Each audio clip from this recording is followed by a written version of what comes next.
Olá, o Memória está no ar. Eu sou o Luiz Felipe, novo apresentador do programa, e juntos vamos resgatar a história da PUC TV.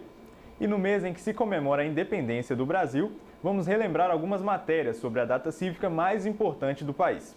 Como o Brasil reagiu à independência? E quais foram as consequências imediatas? Você confere agora uma entrevista sobre o assunto exibida no programa Revista de 2012. 190 anos se passaram desde a proclamação da independência do Brasil em 1822. É possível olhar para este passado e entender como ele contribuiu para o desenvolvimento da política brasileira? Para falar sobre este assunto, nós vamos conversar com a professora de História, Carla Ferretti, e tentar desvendar um pouquinho deste assunto. Carla, obrigada pela gentileza da entrevista. Eu que agradeço. Vamos. Nesse contexto do início do século XIX, tivemos muitas revoluções. No contexto internacional, a Revolução Francesa, no Brasil, a Inconfidência Mineira, a Conjuração Baiana. Professora, por que o Brasil não optou pela República e deu continuidade à monarquia? A monarquia foi uma escolha política de alguns grupos, principalmente grupos da aristocracia rural brasileira, grandes proprietários de terra e de escravos, que inclusive tinham muito medo das experiências republicanas. Mais do que estes episódios que você fala, Revolução Francesa, Inconfidência Mineira, Conjuração Baiana, este é um contexto também das independências dos demais países americanos, e todos adotaram a república como forma de governo.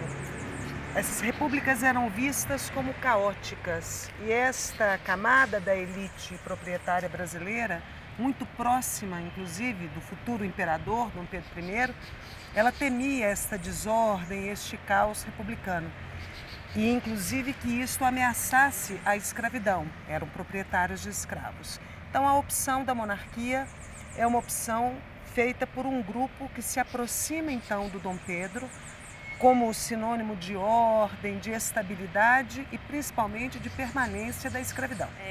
Professora Carla, esse processo de independência conservador fez com que a República só fosse proclamada 67 anos mais tarde. Sim. Como que o Brasil lida com essa concentração de poder a partir dessa época até hoje? A monarquia não é necessariamente um regime concentrador de poder, né? Tanto que nós temos contemporaneamente monarquias que são parlamentaristas, em que o rei é quase que uma figura decorativa. No entanto, a monarquia no Brasil é um regime muito mais antigo do que a própria independência. A história do Brasil independente veio com os portugueses, não é? Então, os portugueses têm uma tradição monárquica, assim como vários povos africanos têm uma tradição monárquica. A identificação do governo com o governante, isto muitas vezes pode vir desta tradição monárquica, o que eu acho que se reflete nos dias de hoje. Nós não pensamos no governo como um conjunto de forças políticas, um conjunto formado por uma equipe de ministros, de políticos nas mais diferentes inserções. Nós pensamos que o governante é o governo, não é? Então temos na figura do presidente ou da presidente, né, como nos dias de hoje, toda a síntese de governo. E isso em boa parte acho que vem de nossa tradição monárquica. Pode até não parecer, mas os efeitos da independência são sentidos até hoje. O quadro Ponto de Vista, veiculado em 2013, explica a influência do acontecimento na atualidade. O Brasil precisa ser reconhecido como um país independente a partir de 1822. Então, nesse processo todo, ele trabalha as nações de acordo com os interesses e, inclusive, levado até a pagar uma indenização de Portugal para atingir esse status. Então, uma solução também negociada. Para hoje, os avanços foram gigantescos, né? Nós tivemos processos muito descontínuos brasileiros, o tempo todo a gente tem uma mudança de governo, uma mudança de política, e isso vai gerar aí uma certa angústia, né, em determinados momentos no plano externo. Mas hoje, no Brasil, a gente tem um país considerado democrático, um país forte e neutro, e a mobilização nas ruas principalmente mostrou que o país não está calado, né? Então, assim, hoje as pessoas já têm uma sensação do que é ser brasileiro. O processo de independência ele tenta inaugurar isso, mas é um procedimento difícil, de longa duração. Então, a gente já realmente se percebe como brasileiro e é reconhecido no plano internacional como um país ativo com características próprias. Quanto à questão da autonomia política, a gente ainda está bastante cerceado pela conjuntura internacional, né? Nós ainda estamos mais ao redor, apesar do crescimento econômico, do destaque que o Brasil tem diante dos outros países, principalmente na questão econômica. Isso, na verdade, não altera o ordenamento da configuração de país globalizado. A gente ainda é bastante periférico. Nós somos mais ouvidos, mais respeitados, mais reconhecidos, né, como um país autônomo diante disso tudo. Mas, na prática interna, eu acho que falta avançar muito. Localizada no centro de Belo Horizonte, a Praça 7 é um dos principais marcos da cidade. Mas você sabia que o local teve o seu nome dado em homenagem à data de comemoração da independência?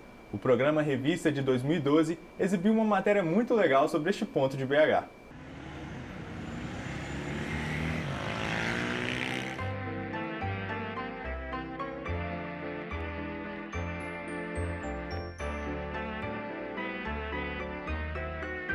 Lugar de encontro, de passagem, de compras ou negócios. Por aqui, cerca de 400 mil pessoas passam diariamente.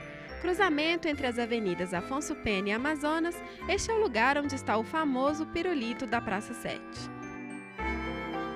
Acho que bom. Muitas vezes a gente passa em conta pessoas que a gente não vê há anos, né? Então é interessante, eu gosto. É muito boa, tem uns amigos, tem muita fofoca, tanto no esporte como na política. E aqui é bom, tem um cafezinho bom ali para a gente tomar. É muito bom.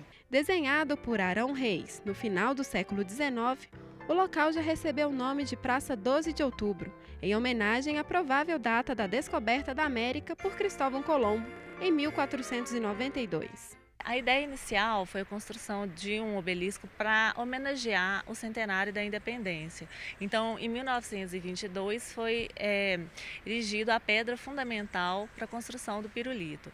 E a construção só foi terminada em 1924. Então, em 7 de setembro de 1924, foi, enfim, inaugurado o monumento completamente acabado.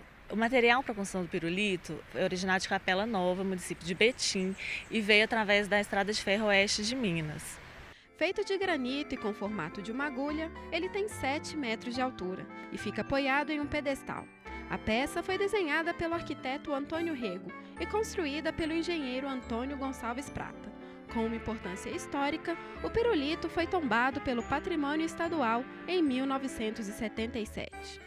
Durante a década de 40, houve uma campanha em prol da indústria bélica brasileira durante a Segunda Guerra Mundial. Então, no pirulito, juntou-se a armamentos para auxiliar a campanha brasileira na Segunda Guerra. Então, o pirulito foi o ponto de arrecadação desses armamentos. No pirulito também foi ponto de encontro para diversos comícios, diversas passeatas, até hoje para manifestações grevistas. Então campanhas de saúde, diversos tipos de manifestações públicas. Tem uma importância uma importância enorme na vida social e política da cidade. O obelisco é o mesmo, mas de 1922 até hoje, a Praça 7 passou por grandes transformações. De acordo com a BH Trans, cerca de 75 mil veículos passam por aqui todos os dias. Entre o movimentado vai e vem dos carros, os pneus da bicicleta do estudante Carlos César, de 23 anos, passeiam pelas ruas ao redor da Praça 7. É o melhor jeito, porque muito carro, essas coisas assim, até porque eu também não tenho carteira, mas é um meio de transporte mais rápido e ecológico também. Descrever o que ela representa é natural para quem a conhece. Pô, Praça 7 é o coração de BH, né? O coração do centro. Eu gosto muito porque tem a oportunidade de eu poder andar de skate, eu praticar meu esporte, onde também a gente pode encontrar os amigos também bastante. Eu gosto muito daqui. Gostou de relembrar? Se você quiser rever alguma outra matéria, entre em contato conosco e nos acompanhe também pelas nossas redes sociais. Tchau!